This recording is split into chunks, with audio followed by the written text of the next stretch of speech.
नमस्कार, आप देख रहे हैं बड़ी बहस और मैं हूं आपके साथ पराग गुप्ता। रायपुर दौरे पर पहुंचे राहुल गांधी का छत्तीसगढ़ की कांग्रेस सरकार ने भव्य स्वागत किया। एयरपोर्ट से नागार्जुन साइंस कॉलेज पहुंचे राहुल गांधी ने योजनाओं का शिलान्यास और शुभारंभ किया, लाभार्थियों के खाते में राशि ट्रांसफर की और छत्तीसगढ़िया व्यंजनों का लुत्फ भी उठाया। कार्यक्रम के दौरान मंच पर संबोधित करने पहुंचे राहुल गांधी ने केंद्र की बीजेपी सरकार पर जमकर निशाना साधा और कहा कि आज देश में दो देश बनाए जा रहे हैं, एक अरबपतियों का और दूसरा गरीबों का। राहुल ने आगे निशाना साधा और कहा कि एक पार्टी इस देश में नफरत फैला रही है, लोगों को आपस में लड़वा रही है, तो वहीं दूसरी तरफ राहुल गांधी के दौरे को लेकर काला झंडा दिखाने को लेकर भारतीय जनता युवा मोर्चा ने कार्यकर्ताओं को हिरासत में भी लिया गया। कार्यकर्ताओं का आरोप है कि कांग्रेस सरकार ने चुनाव के समय जो वादे किए थे, आज तक वो वादे पूरे नहीं हुए। कार्यकर्ताओं की गिरफ्तारी और हिरासत में लिए जाने को लेकर भारतीय जनता पार्टी ने प्रदेश की सरकार पर जमकर निशाना भी साधा। अब सवाल उठता है कि वो कौन से वादे हैं जिसको लेकर विपक्ष सरकार पर निशाना साध रहा है। आज की बड़ी बहस में हम राहुल गांधी के दौरे को लेकर हो रही सियासत पर बड़ी बहस करेंगे। मेहमानों के पास जाएं उससे पहले आपको सुनाते हैं राहुल गांधी ने क्या कुछ कहा। और उनकी विचारधारा हमारे प्यारे देश को खतरे की ओर ले जा रही है। और मैंने कल पार्लियामेंट में यह समझाया और आज भी मैं आपको थोड़ा सा बताना चाहता हूं। खतरा किस बात का है?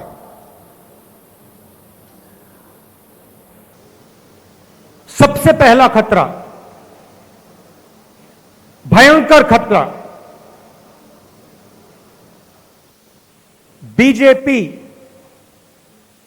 आज एक देश को दो देशों में, हिंदुस्तान में सिर्फ एक प्रदेश की या एक विचारधारा की सोच होगी तो यह गलत है और इससे देश का नुकसान होता है। बीजेपी चाहती है, आरएसएस चाहती है कि उनकी विचारधारा जो हिंदुस्तान में एक विचारधारा है, हजारों और विचारधाराएं हैं, उनकी एक विचारधारा है। वो चाहते हैं कि एक विचारधारा इस देश के सब प्रदेशों पर, सब भाषाओं पर, सब इतिहास पर, सब हिस्ट्री पे एक विचारधारा का राज किया था। 2500 रुपए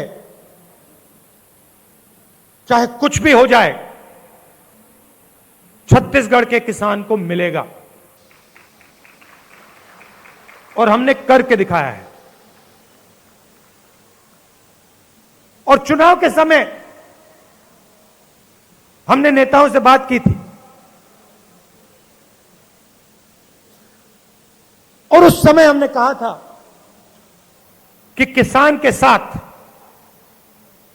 हमारे प्यारे मजदूर भी काम करते हैं और अगर हम किसानों की मदद करते हैं तो फिर हमें छत्तीसगढ़ के गरीब मजदूरों की भी मदद करनी पड़ेगी।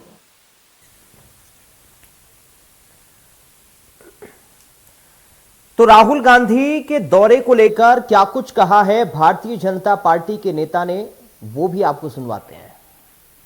जनता पार्टी और भारतीय जनता युवा मोर्चा के कार्यकर्ताओं की गिरफ्तारी इस बात को सिद्ध कर रही है कि कांग्रेस के पूर्व राष्ट्रीय अध्यक्ष राहुल गांधी पुलिस के साए में छत्तीसगढ़ प्रवेश कर रहे हैं। और पुलिस का साया इसलिए आवश्यक है राहुल गांधी के लिए क्योंकि चुनाव के पूर्व उन्होंने जिस तरीके से वादे यहां पर किए थे कि किसानों का एक एक दाना खरीदा जाएगा और गंगा जल की कस्में लेकर जो वादे उन्होंने किए थे कि शराबबंदी होगी और साथ ही साथ छत्तीसगढ़ के युवाओं को 2500 रुपए बेरोजगारी भत्ता दिया जाएगा, शायद यही डर सता रहा था कि कांग्रेस के नेताओं को कि छत्तीसगढ़ का जो युवा है, छत्तीसगढ़ की जो महिलाएं हैं, वो राहुल गांधी को रायपुर प्रवेश नहीं करने देगी। इसलिए आज प्रशासन और पुलिस के साए में राहुल गांधी को प्रवेश करना पड़ रहा है।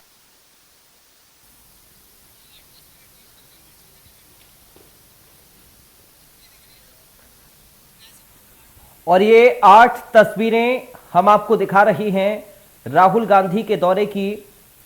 रायपुर पहुंचे राहुल गांधी और इस दौरान ये 8 तस्वीरें आपकी टीवी स्क्रीन पर हैं। राहुल गांधी का स्वागत किया गया है। राहुल गांधी ने कॉफी भी पी इस दौरान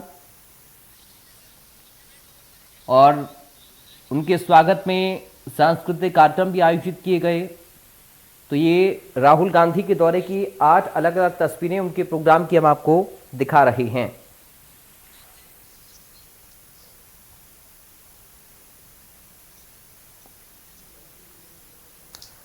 तो हमारे साथ कुछ खास मेहमान जुड़ गए हैं, सीधा आपका परिचय करा दें। कांग्रेस पार्टी से प्रवक्ता अमित श्रीवास्तव हैं। अमित श्रीवास्तव जी आपका स्वागत है। बीजेपी से प्रवक्ता नीलू शर्मा हैं। नीलू शर्मा जी आपका स्वागत है। राजनीतिक विश्लेषक हैं मनीष पुरा। मनीष पुरा जी आपका स्वागत है। अमित जी, शुरुआत में आप ही के साथ कर रहा हूं। राहुल गांधी ने 2 देशों की बात की और भी कई सारा जिक्र राहुल गांधी ने किया है। वो कौन से 2 देश में बनाए जा रहे हैं और जिन बातों का जिक्र करते हुए राहुल गांधी ने केंद्र पर निशाना साधा, उनका मतलब क्या है, आज मैं चाहूंगा आप पार्टी के प्रदेश प्रवक्ता की तरफ से उनको बताएं।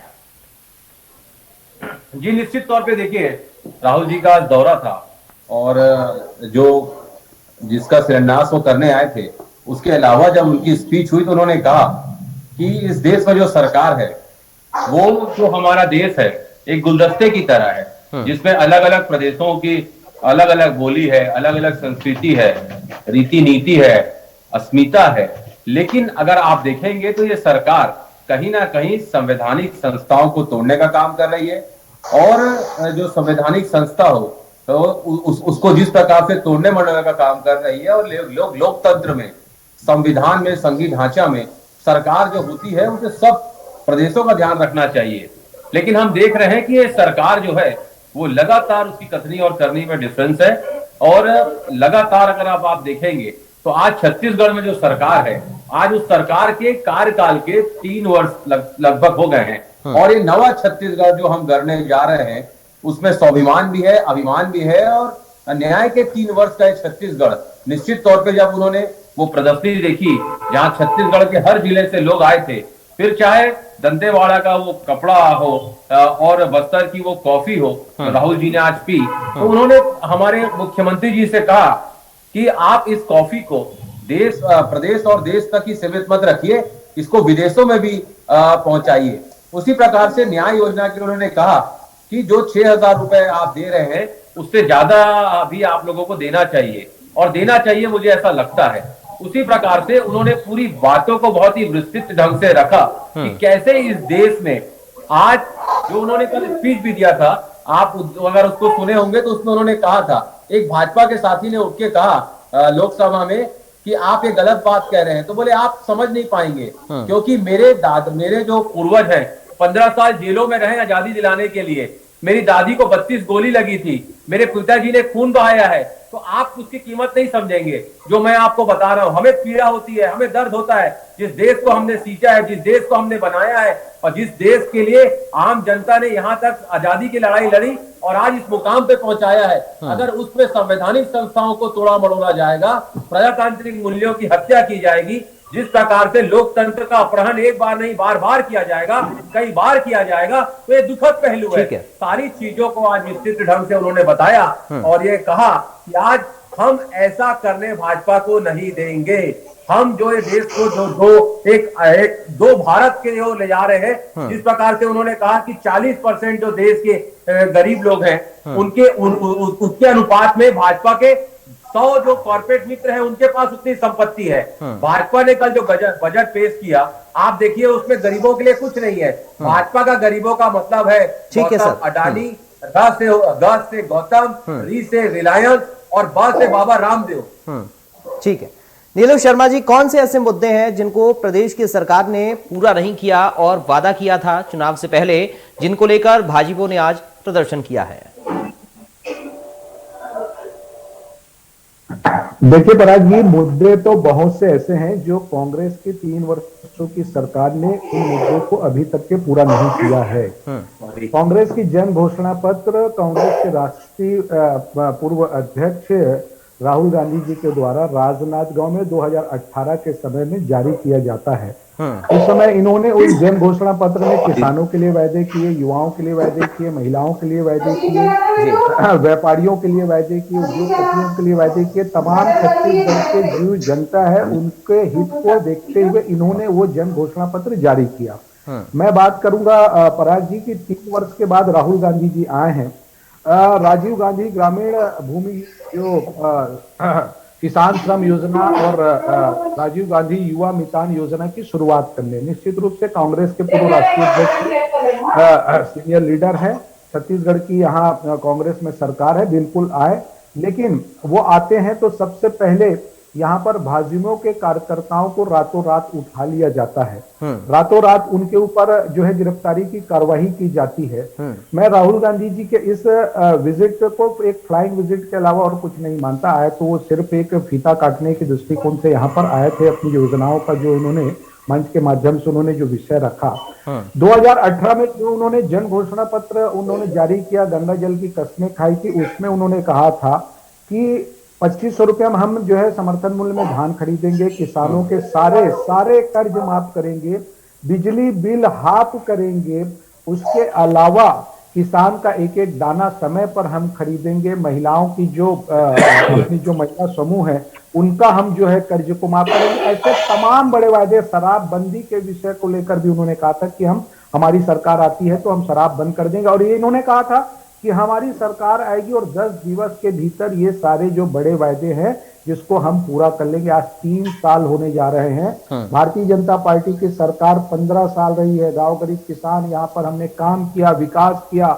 डेवलपमेंट किया, इंफ्रास्ट्रक्चर से लेकर इस राज्य को हमने भारत के श्रेष्ठ राज्यों में पहुंचाने का काम किया है। लेकिन कांग्रेस की सरकार जब से आई है तब से आप अगर उनके जन घोषणा पत्र की बात करूं तो इन्होंने कहा था कि भाजपा के हम जो बोनस है उसको देंगे, वो आज 3 साल हो गया किसानों के खाते में नहीं आए हैं। 2500 रुपया में इन्होंने कहा था, मैं याद दिलाना चाहता हूं पराग जी आपके चैनल के माध्यम से, कि एक किस्त में हम धान खरीदी करेंगे। इन्होंने उसको 4 किस्त में कर दिया राजीव गांधी न्याय योजना के अंतर्गत। युवाओं को 10 लाख रजिस्टर बेरोजगार हमारे जो ये युवा साथी है इनको इन्होंने कहा था कि हम 2500 रुपया बेरोजगारी भत्ता देंगे। प्रत्येक घर में हम यहाँ पर एक रोजगार अवसर उपलब्ध कराएंगे उस घर के एक सदस्य के लिए। महिला समूह के लिए भी इन्होंने कहा था कि हम उनके कर्ज को माफ करेंगे। जो महिला समूह हमारी बहनें आर्थिक दृष्टिकोण से जो कर्ज लेकर काम करती है, उसी प्रकार बहुत से शराबबंदी का विषय तो इस प्रदेश में ऐसा माहौल उड़ रहा है। ये पहला प्रदेश है देश का कि यहाँ पर शराब जो है वो होम डिलीवरी की जा रही है। कोरोना के वैश्विक महामारी में जहाँ तीसरी लहर से जूझ रहे हैं वहां पे शराब जो है वो घर घर तक पहुंचाया जा रहा है। और अभी राहुल गांधी जी का आगमन हुआ, इन 3 वर्षों में राहुल गांधी जी आए हैं, निश्चित रूप से आए। और जिस तरीके से यहाँ पर उन्होंने कांग्रेस की जो सरकार है, जो लोकतंत्र की उन्होंने जिस तरीके से माहौल उड़ाया, रातों रात हमारे युवा मोर्चा के साथी या विपक्ष में जो भी हैं उनको आपने अरेस्टिंग करने का काम किया। राहुल गांधी जी जो है वो पुलिस के साये पर जो है छत्तीसगढ़ की धरा पर उतरते हैं, क्योंकि जान रहे हैं कि स्वाभाविक रूप से हमने गंगा जल की कसम खाकर हमने जो घोषणा पत्र में हमने जो झूठ बोला है उसको हमने पूरा करने का किसी भी प्रकार का अभी तक किसी भी स्तर पर प्रयास। ठीक है सर, अब अगले राउंड में आऊंगा आपके पास। नीलू शर्मा जी, मनीष बोरा जी, आपसे मैं समझना चाह रहा हूं सर, इस पूरे प्रकरण को जो राहुल गांधी के दौरे के दौरान बातें छत्तीसगढ़ में हो रही हैं, विपक्ष की ओर से, सत्ता पक्ष की ओर से, किस तरह से आप इसको देख रहे हैं?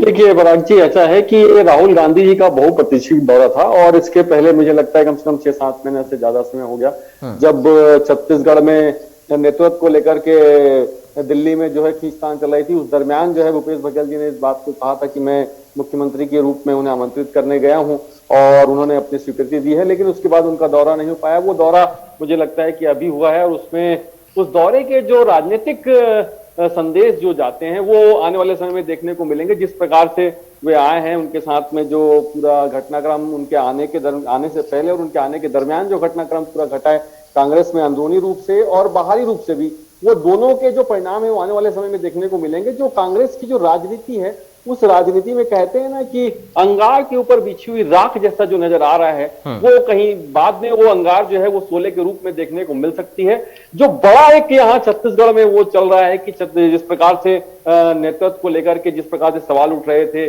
और भूपेश बघेल जो है वो राष्ट्रीय स्तर पर कांग्रेस के झंडा बरकरारों की सूची में प्रमुख रूप से शामिल हो रहे हैं, अग्रिम पंक्ति में देखे जा रहे हैं। तो उसके बाद उनके नेतृत्व पर जो छत्तीसगढ़ में सवाल खड़े किए जा रहे थे, उसका जो रिजल्ट है वो देखने को कुछ समय में मिलेगा हमको। क्योंकि जिस प्रकार से राहुल गांधी यहाँ आए और जिस प्रकार की बातें उन्होंने अपने भाषण के दौरान कही है, जिस प्रकार उन्होंने संघ पर निशाना साधा है, जिस प्रकार उन्होंने भाजपा पर निशाना साधा है, तो ये सारी चीजें ये ऊपरी जो है उसका आवरण नजर आती है, मगर आंतरिक तौर पर जो कांग्रेस की राजनीति में होगा और छत्तीसगढ़ की राजनीति में होगा, मुझे लगता है कि आने वाले कुछ समय में हमको देखने को मिलेगा। पराग जी, ठीक है। अमित जी, एक चीज मैं आपसे समझना चाह रहा हूं सर, बीजेपी ये आरोप बहुत लंबे समय से लगा रही है, जब से आप लोग सरकार चला रहे हैं, कि आपने जो वादे किए थे उन पर आपने अमल नहीं किया है।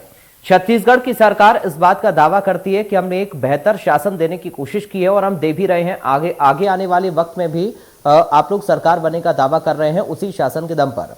लेकिन इस तरह के आरोप क्यों प्रदेश की सरकार पर लग रहे हैं, राहुल गांधी पर लग रहे हैं, वादा खिलाफी के आरोप? पराग जी, मैं अपना घोषणा पत्र लेके बैठा हूं अभी। बहुत ही सम्मानित भाजपा के मेरे प्रवक्ता अभी कह रहे थे कि घोषणा पत्र में हमने 36 संकल्प लिया था और हम करते नहीं है। मैंने अभी उनका वक्तव्य सुनते सुनते टिक भी कर दिया है कि क्या क्या हमने वादे पूरे कर दिए हैं, और मैं व्हाट्सएप में नीलू भाई को भेज भी दूंगा। अब आपको मैं बता दूं कि हम 2500 रुपए में धान खरीदी कर रहे हैं, और हर साल चाहे खरीफ 18-19 80.37, उसके बाद 19-20 83.94, फिर 92 लाख मैट्रिक टन, और इस बार 105 लाख मैट्रिक टन। इन्होंने कहा हम रोजगार देने की हमने बात की थी। आपको मैं बता दूं 4 सालों में लगभग 4,65,000 रोजगार हम दे चुके हैं। और एक चीज मैं आपको बताना चाहता हूं कि हर क्षेत्र में हम रोजगार दे रहे हैं। नौकरियों का दायरा हमारे छत्तीसगढ़ में बढ़ा है, और मैं आपको बताना चाहता हूं 4,580 शिक्षक शिक्षिकाओं की नियुक्तियां हमने की। 2,885 नीलू जी चाहे तो लिख सकते हैं, पीएसटी के माध्यम से नौकरी 1,046 व्यापम के माध्यम से, उसी प्रकार 3,000 बिजली विभाग में, 4,000 स्वास्थ्य विभाग में, 8,292 पुलिस भर्ती में, और 30,000 निजी उद्योगों में। ऐसा 4,65,000 नियुक्तियां हम कर चुके हैं। और लगातार मैं आपको बता दूं कि जो भी वादे हमने किए थे, चाहे बिजली बिल माफ का हो, अभी नीलू भाई कह रहे थे कि आप गंगा जल की कसम खा के आपने पूरा नहीं किया। मैं इसीलिए कहता हूं कि भाजपा के लोग लोगों को दिग्भ्रमित करने का प्रयास करते हैं, झूठा भ्रम फैलाते हैं। और जिस प्रकार से हमने किसानों का कर्ज माफी के लिए गंगा जल की कसम खाई थी, और हमने 2 घंटे में कर्ज माफी की घोषणा की। ठीक है अमित जी, थोड़ा समय कम है, 17 लाख। ठीक है, समय कम है, मैं चाहूंगा नीलू जी से भी मैं कमेंट ले लूं इस पर। नीलू जी, आप कह रहे हैं कि साहब पुलिस के साय में राहुल गांधी का ये दौरा हुआ है, पुलिस ने पूरी सिक्योरिटी की और पहले से ही उठा लिया भाजपा के कार्यकर्ताओं को। आप लोग माला पहनाने तो गए नहीं थे सर, और जिन मुद्दों का आप जिक्र कर रहे हैं, मुझे लगता है कि आने वाले वक्त में चुनाव है, बहुत जल्दी, बहुत नजदीक है, आपको जोर शोर से उन मुद्दों को लेकर उठाना चाहिए और उन मुद्दों को चुनाव में आपको ले जाना चाहिए। बहुत छोटा कमेंट चाहूंगा नीलू जी। पराग जी, देखिए, हम एक सशक्त विपक्ष की भूमिका में है यहाँ पर, और विपक्ष के नाते जब राहुल गांधी जी यहाँ पर आ रहे हैं, तो हमारा भी उनसे जो उन्होंने घोषणा पत्र जारी किया था कि आपने कितने वायदे पूरे किए, इस प्रदेश की जनता को आपने जिस तरीके से गुमराह करके घोषणा पत्र में आप गंगा जल को हाथ में लेकर उस घोषणा पत्र को जारी करने के बाद आप कोई सरकार बनी, तो ये हमारा भी अधिकार है पूछने का कि आपने कितने घोषणा पत्र के आपने उस वायदे को पूरा किया है। अमित भाई अभी गिना रहे थे, मैं तो सिर्फ अमित भाई से एक ही चीज पूछना चाहता हूं कि 10 लाख बेरोजगारों में से आपने कितने को बेरोजगारी भत्ता दिया? आपने कहा था कि हम सारे किसानों के कर्जे माफ कर देंगे, नेशनल जो रजिस्टर्ड किसान है बैंकों के, उनके तो किसान के जो कर्ज माफ नहीं हुए। आपने कहा था कि हम बिजली बिल पूरी तरीके से हाफ करेंगे, चाहे वो कमर्शियल हो, चाहे वो आपका बिजनेस क्लास का हो। लेकिन आपने क्या किया, उसको 400 यूनिट में हाफ किया है। उसी तरीके से आपने कहा था कि भाई हम किसानों के जो 2500 रुपए हम समर्थन मूल्य खरीदेंगे, वो एक किस्त में खरीदेंगे। आप टोटल इन 3 सालों में 52,000 करोड़ का कर्ज लेकर एक तरफ ठीक है। किसानों को आप जो है 4 किस्त में आप समर्थन मूल्य में धान खरीदी कर रहे हैं, ठीक है सर। और दूसरी तरफ छत्तीसगढ़ के उन किसानों को, छत्तीसगढ़ वासियों को आप कर्ज में लादने का ठीक है काम सर, अब कर समय रहे कम है हैं। इसलिए मनीष पुरा जी के आपसे फाइनल सवाल कमेंट में है। चाहूंगा आप। ठीक है सर, समय कम है, अब नीलू जी। मनीष पुरा जी, कुछ बदलाव छत्तीसगढ़ में आपने पिछले कुछ सालों में देखा, या आने वाले चुनाव के बाद कुछ बदलाव होने की संभावना आपको क्या लगती है, जिस तरह की पॉलिटिक्स इस वक्त प्रदेश के अंदर हो रही है? बहुत छोटा कमेंट सर। निश्चित रूप से पराग जी, मुझे लगता है कि बहुत बड़ा परिवर्तन देखने को मिलेगा छत्तीसगढ़ की राजनीति में आने वाले समय में। जिस प्रकार से राहुल गांधी का जो दौरा हुआ है, जैसा कि मैंने अपने पहले वक्तव्य में भी कहा इस बात को, कि जो राहुल गांधी का दौरा हुआ है उसके जो दूरगामी राजनीतिक परिणाम है वो आने वाले समय में देखने को मिलेंगे। और क्या कांग्रेस के अंदर में हो रहा है, कांग्रेस की राजनीति में क्या क्या चल रहा है, इन सबका रिजल्ट जो है आने वाले समय में देखने को मिलेगा। जिस प्रकार से जय और वीरू की जोड़ी छत्तीसगढ़ में चुनाव के पहले काम कर रही थी, मुझे लगता है वो जोड़ी कहीं न कहीं टूट करके 2 भागों में नजर आ रही है और उसके परिणाम भी देखने को। चलिए, बहुत शुक्रिया अमित श्रीवास्तव जी आपका, मनीष पुरा जी आपका, नीलू शर्मा जी आपका बहुत शुक्रिया चर्चा का हिस्सा बनने के लिए। चुनाव नजदीक हैं और राजनीतिक तीर छोड़े जा रहे हैं, देखना होगा कौन किस पर हावी होगा, कौन बाजी मारेगा। नमस्कार।